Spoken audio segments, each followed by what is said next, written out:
All right, welcome back to the shop. Welcome back to the Two-Stroke Turbo channel.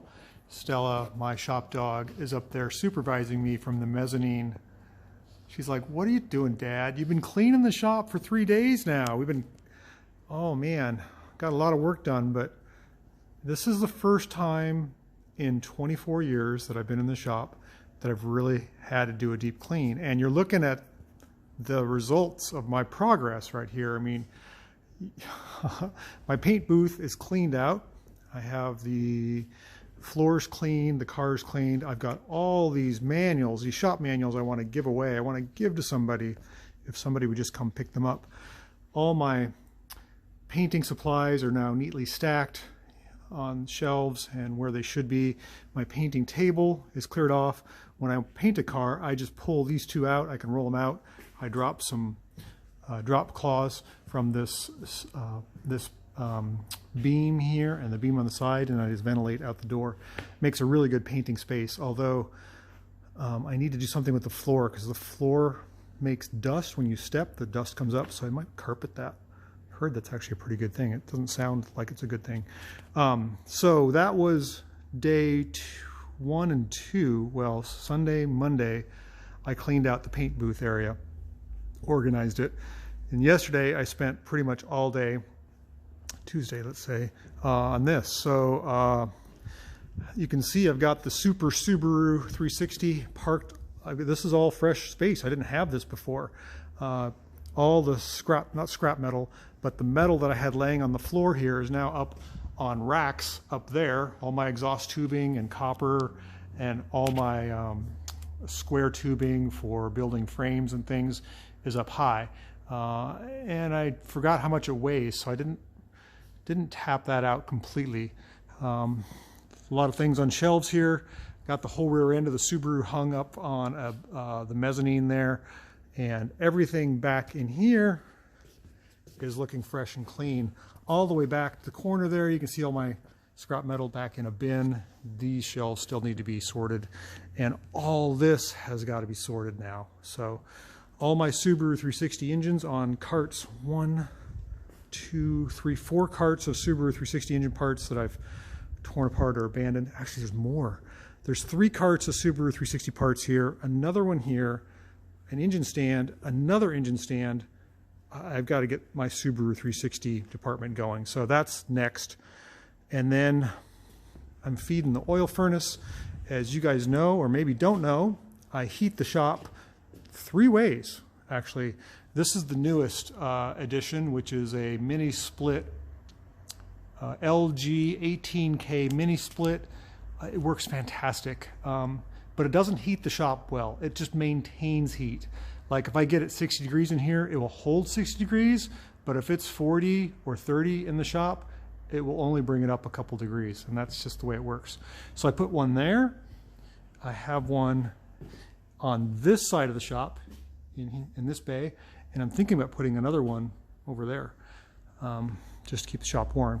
I've always got a fan circulating the air, but when I get really cold, like when it's below 40, let's say, I feed the old oil burner, which is that up there. It's a AH86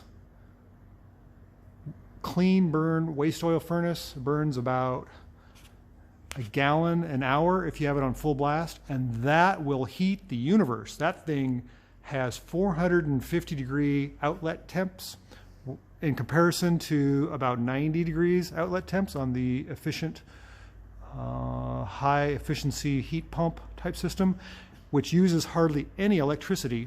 By the way, I've been monitoring my bills the last couple months, and having that on even 24/7, I don't even notice maybe $1 more in electricity bill.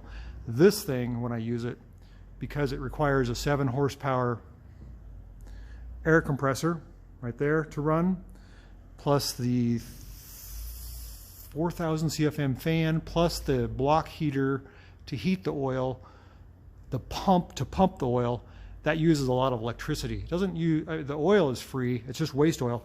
Anyhow, I'm refilling the waste oil. I'm adding probably 25 gallons to my supply tank there today because we're having an ice storm tomorrow. So I want to be nice and toasty warm in the shop. So I got to clean out that corner of the shop too. That bothers me. My scrap metal and towels and things, and I'm just going to keep going. But it's taking, I bet you I'll have a weekend of this. This whole corridor is just a mess. This is going to take a while. I've got old turbos and old parts and exhaust systems and stuff for cars that I don't own anymore, and stuff for cars that my customers don't own anymore. It's kind of nuts, but a bunch of windshields, just stuff that I got to sort through. So that's next up. In case you've been wondering what I've been doing, that's it. The bay's been empty. I'm taking a little time here in the holidays to get a rest and ready for the upcoming year, but still got to get rid of those books and got to clean a lot more of the shop. So there you go. Happy holidays, everyone. Happy clean shop holidays. Today is solstice. Today is the shortest day of the year, and hopefully brighter days in the future. Let's get to work. All right, so I think I covered a lot about what's going on in the shop and the great shop cleanup of 22-23. We're going to get the shop nice and warm. We've got a ice storm on the way, as I said, and then my shop dog Stella is just going to watch what's going on. She's a great supervisor. So let's go out in the yard. The sun is out. It is the calm before the storm, and let's show you what we're going to clean up out there. It won't be today, but it'll be in the new year. Stella, come. Come on. See if we can get Stella the dog to help us out. So, as I said earlier, I've been here 24 years at this shop. I had another shop prior to this for 5 years. So I've been in business almost for 30 years. And look at the stuff I've collected. It's not all good, and it's not all mine. You know, disregard customer cars, but that whole pile of cars is all mine. And I don't know if I should go through them and ID them all because I'm a little embarrassed, but I am making progress. They say the first steps are always the hardest, right? So I'm going to get rid of the lawn and garden tractor. It's served me well, but I need something bigger with a scoop on the front, like a loader, and I'd like to get a backhoe. So I want to get a mini tractor to help me pull cars in and out of the shop, and then use the loader with some forks to lift cars around, and use the backhoe to pull A pillars and B pillars and crash damage. I think that'll work pretty good. Be like a mobile frame post lift or frame straightening rack. So let's just go through some of the cars here. These are the easy ones. I'm going to take you through a little inventory. We have our Kia van, which we drive almost on a daily basis. I haven't been driving it recently because I just got tired of driving it, actually. And I'm not sure the year on this van. It's a Metro left-hand drive, 850cc, 5-speed, disc brakes, pretty cool van. Very rare in the United States. We have here a 1990 Honda Accord, 2-owner car, 250,000 miles, 2.2 liter with a 5-speed. It has been T-boned on the passenger side, and I'm working to fix that. I've got a 1988 Honda Civic DX hatch sitting over here. It's actually in pretty good shape, needs some maintenance. That was my brother's car, and unfortunately it's full of moisture right now. You can see there's a nice break in the weather. We're going to get back in the corner here. There's a 1956 4CV Renault back in the corner there. I'm going to do a frame swap on that. The chassis is completely rotted. DKW 3.6. This is a 56 3.6 with suicide doors. I just got an engine for this car. Look for this in upcoming videos. A 1972 Honda Z600. I call this the Mad Max car. It's a pretty cool car, but it needs some work. All the rubber is shot. It needs to be restored. I think I want to put well, I've got some plans, and I'm going to save that for the next couple videos. In front of me here is my old Chevy S10 truck, which I sold. It got stolen, damaged heavily. The thief used it to steal ATMs from banks, and blasted the back of the cab, bent the cab, blew out the back window. The doors don't shut anymore. It's probably going to be a frame swap donor. It's a 2.8 V6 automatic, no AC. It does have power steering. It's in bad shape, but the frame is awesome. We have a Renault 5 here, Le Car, a really nice one. Well, not really nice, but runs, probably drives under the tarp. That's for an upcoming video. You've seen my Chinese clone of a Suzuki Every. This is a customer's Willys, a customer's Ford F100. Under this, we have a Matrix that is a chassis donor. That's a Toyota Matrix. I think it's a 2005. It's an automatic with a 4-cylinder. Got some go-karts. A Lloyd Alexander. This is a 600 Lloyd.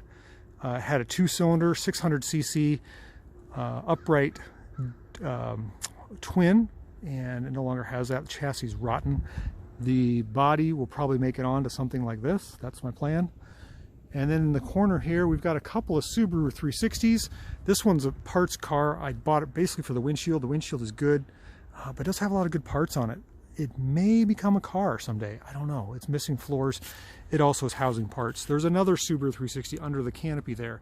It's in better shape. This one was another give me. It's pretty good. That'll probably be rebuilt. We have a Mazda GLC wagon here with a rotary engine, and we're going to be doing a video on that soon. Also another Honda Accord. What is this? A 1994. It's a 5-speed with a 2.2 liter. Very interesting. It's got rear disc brakes, which I've never seen before on a 94 Accord. That's kind of why I got the car. I thought that was really interesting. We've got some boats, some scooters. What else have we got?